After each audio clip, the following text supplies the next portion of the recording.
కూకట్పల్లిలో 436 ఏళ్ల ప్రాచీన శ్రీ సీతారామచంద్ర స్వామి దేవాలయంలో భక్తి వాతావరణం నెలకొంది. 27 అడుగుల ఎత్తైన గరుడాత్ముడు ఆంజనేయ స్వామి రాతి విగ్రహాల ప్రతిష్ఠా కార్యక్రమంలో భాగంగా ఘనంగా శోభాయాత్ర నిర్వహించారు. ఈ శోభాయాత్రలో ఎమ్మెల్యే మాధవరం కృష్ణారావు దంపతులు పాల్గొని ప్రత్యేక పూజలు నిర్వహించి కార్యక్రమాన్ని ప్రారంభించారు. ఈ సందర్భంగా మాట్లాడుతూ గరుడు హనుమంతుని విగ్రహాలను రాష్ట్రంలోనే ప్రత్యేకంగా ఏర్పాటు చేస్తున్నామని తెలిపారు. ఈ నెల 29న భక్తులచే పాలాభిషేకం నిర్వహించనున్నట్లు వెల్లడించారు. అలాగే వచ్చే నెల 1వ తేదీన త్రిదండి చిన్నజీయ స్వామి పూజలు నిర్వహించనున్నారని తెలిపారు.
హనుమంతుని గరుడిని ప్రతిష్ట చేస్తున్నారు కాబట్టి ఈరోజు రథయాత్ర ఊరంతా దింపి రేపు మార్నింగ్ నుంచి ఎల్లుండి మార్నింగ్ లో విగ్రహాలని ప్రతిష్ట చేసి 29వ తారీఖు నాడు పాలాభిషేకం గరుడికి హనుమంతునికి పాలాభిషేకం భక్తులు చేసే జరపబడుతుంది.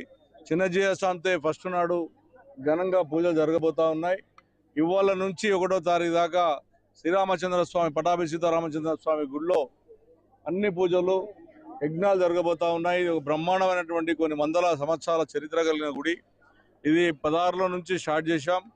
గరుడు హనుమంతుని విగ్రహాలు ఏర్పాటు చేస్తే బాగుంటుంది. తెలంగాణ రాష్ట్రంలో ఇంత పెద్ద విగ్రహాలు ఎక్కడ రాతి విగ్రహాలు లేవు. భక్తుల చేపట్టేటువంటి భక్తుల ఆశీర్వాదంతో భక్తుల దాతల అందరం కలిసి ఈ కార్యక్రమాన్ని నిర్ణయిస్తా ఉన్నాం. ఇది ఘనంగా జరుపుకోవాలన్నటువంటి శ్రీరాముని ఆశీర్వాదం, శ్రీ హనుమంతుని గరుడిని ఆశీర్వాదం తెలంగాణ రాష్ట్ర ప్రజల మీద